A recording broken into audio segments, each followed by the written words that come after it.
This is Inside Indiana Business Radio for the afternoon of Thursday, December 7th, 2023. I'm Kate Sharon. A historic train depot in Marion is getting preservation help from an unlikely source. The not-for-profit Quilters Hall of Fame, headquartered in Marion, has acquired the 128-year-old building that has been vacant since 2015 and is in the midst of a nearly $800,000 restoration project. Executive Director Deb Geer said the reason for the organization to undertake such a project is twofold. We intend to expand into the depot so that we'll have more room for education and the growth of our collection. And then secondly, we want to be good neighbors and to help clean up the blight that is in Marion.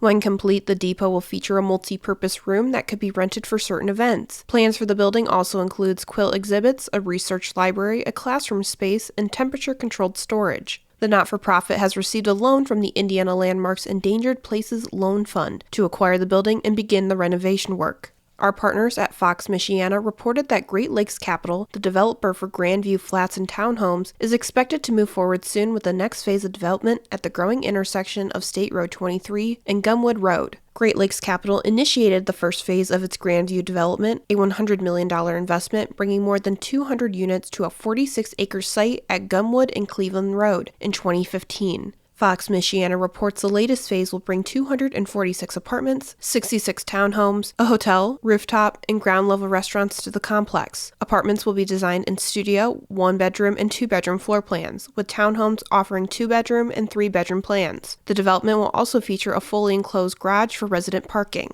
The City of Gary on Wednesday awarded a $4.5 million contract for a fiber optic cable installation project it says will provide affordable, high-speed internet access for every resident, business, not-for-profit, and school in the city. The contract was awarded to Gary Digital Equity, and funding will come from the city's allocation of American Rescue Plan Act dollars. However, the Gary Common Council must officially appropriate the funds. Once the funding is officially allocated, the project will begin and is expected to be complete by May 2025. Residents are likely to pay about $35 per month for internet service once it's complete. However, an internet service provider has yet to be determined. From the number one source for Indiana business news, this is Inside Indiana Business Radio.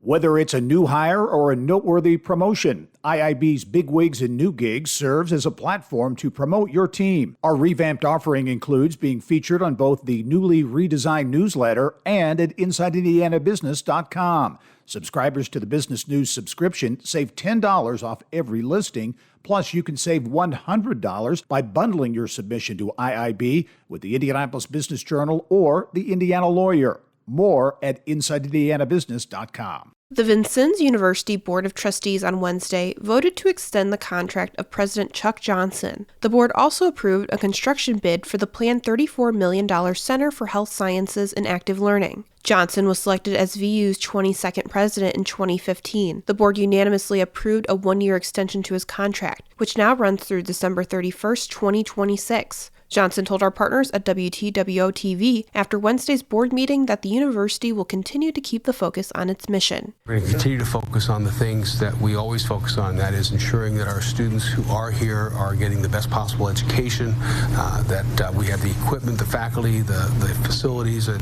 the curriculum to make sure that they are well prepared. Construction on the new building is expected to begin within the next month and be complete by fall 2025.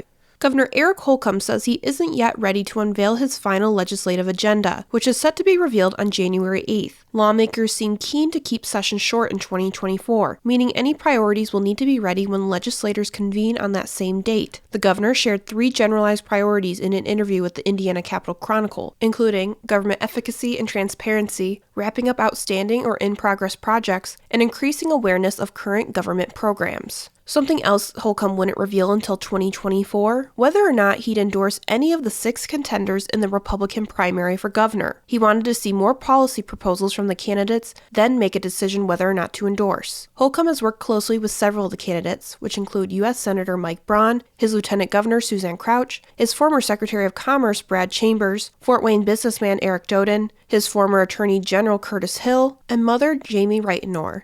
A group of community partners in Porter County have begun registration for Dolly Parton's Imagination Library. The program provides free, age-appropriate books each month to children from birth to age 5, regardless of family income. Families can now register their children in the program at Dolly Parton's Imagination Library website. Each child will receive their first book within 6 to 8 weeks after registration and will continue to receive books each month until the child's 5th birthday. The beginning of the program in Porter County is part of a statewide expansion of the program to all 92 counties that was approved by Governor Eric Holcomb earlier this year. The program was previously available in 54 counties and partially available in 8 more. The Federal Home Loan Bank of Indianapolis is awarding a total of more than $15 million to 32 affordable housing projects in Indiana, Kentucky, and Michigan, 20 of which are in the Hoosier State. The amount is over double what the bank dealt out last year at $7 million. A grantee could see up to $600,000 for purchasing materials, constructing, and rehabbing housing. This year's grants are estimated to create or rehabilitate over 1,150 affordable housing units in the areas the bank system serves, the bank said. Of all the projects, 67% of home ownership developments and 19% of rentals will be in low-income minority communities.